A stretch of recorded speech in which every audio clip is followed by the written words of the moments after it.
Hi everyone, welcome back to my channel. This is Kat.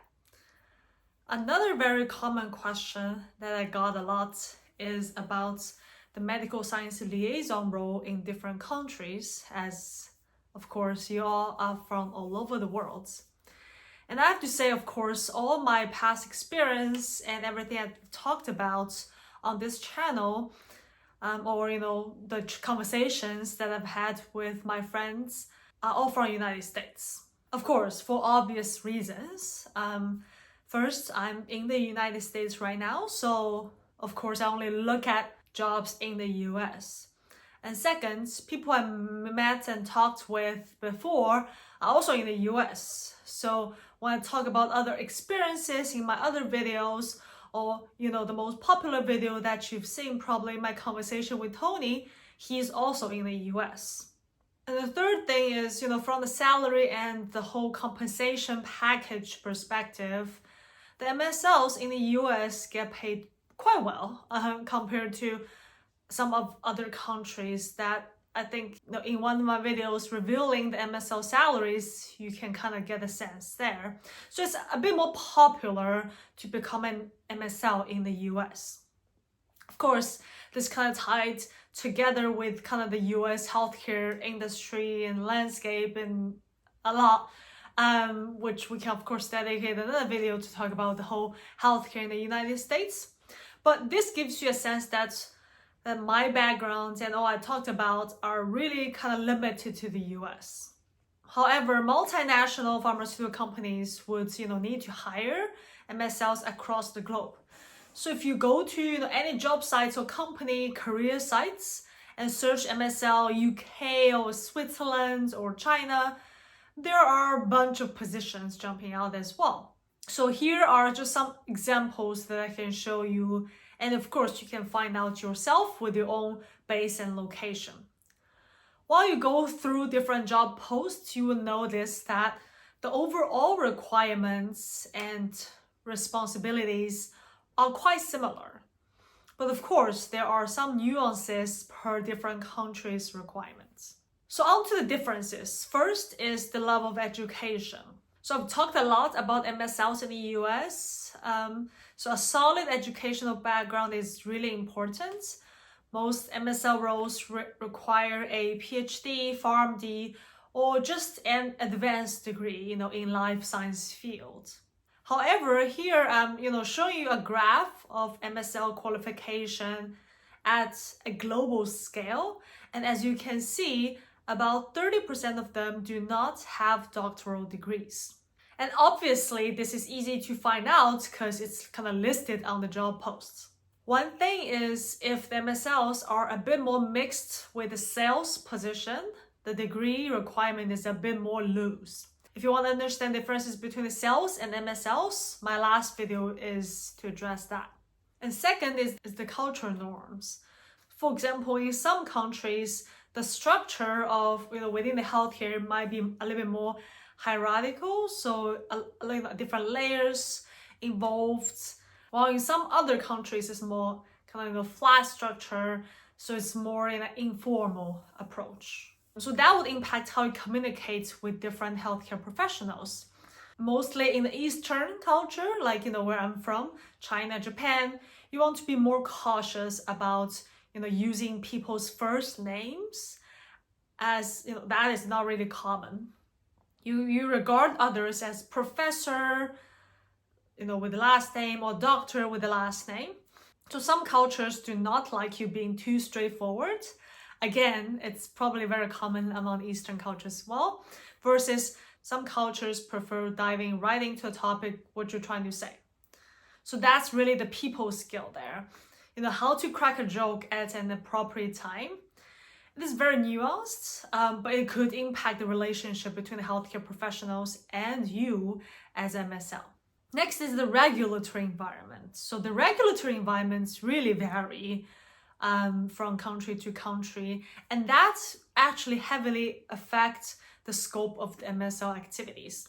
So some regions may have very strict regulations governing interactions between the pharmaceutical companies and healthcare professionals. And that requires you as MSL to really navigate those compliance requirements. Next is the healthcare system. There are, differences in healthcare systems across countries, and that impacts the responsibilities of MSL. So for instance, in countries with public healthcare systems, for example, Canada or UK, MSLs really focus on engaging with government agencies and public health institutions.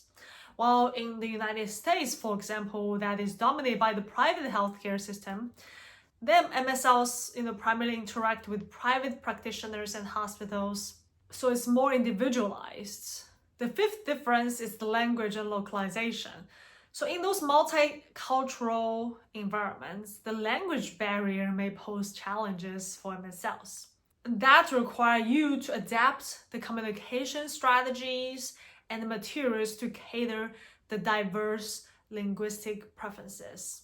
Additionally, MSLs might need to localize your approach to align with cultural sensitivities and preferences in different regions. So easily understandable, if you're in Japan or China, you are expected to speak Japanese and Chinese for communication. But for example, in Switzerland, in different pockets of regions, some places might speak French, some people might speak German, but you might get away with English overall. And last difference is the market maturity, because the maturity of the pharmaceutical market really influences the demand for MSL services and the level of sophistication in engagement strategies. So emerging markets may present unique opportunities and challenges, such as limited access to healthcare resources and a greater needs for medical education. So now we kind of covered mostly the differences, and just want to quickly go over some similarities. First, scientific expertise. The MSL across the world share a common foundation of scientific knowledge and expertise in their respective therapeutic areas. They're responsible for staying updated on the latest research, clinical data, and treatment guidelines. Other than medical and scientific expertise, of course, you have the communication, so the engagement with KOLs are essential. So across the globe, MSLs engage with KOLs in the medical community to exchange the scientific insights and gather the feedback on different products, as well as collaborate on the research initiatives. And again, the goal of MSL is really for the medical education and training. This is really the common grounds for all the MSLs across the globe. And their goal is, again, to educate the physicians, the researchers, the pharmacists, to enhance their understanding of complex medical concepts and treatment options. And lastly, as MSLs are experts scientific level as well as clinical level, they also provide clinical support to address, anything related to product efficacy, safety, and usage, as they're very familiar with all the clinical trial data. They provide those healthcare professionals with the scientific literature, the clinical studies, as well as the guidelines, as they're also very familiar with the regulation. And of course, MSLs have to adhere to local regulations and industry guidelines in all scientific communications and interactions with healthcare professionals. They have to ensure that their activities comply with ethical standards and legal requirements. So whether you're in the US, the UK, Germany, Switzerland, Japan, Latin America, or anywhere else in the world, the core requirements for becoming an MSL are similar.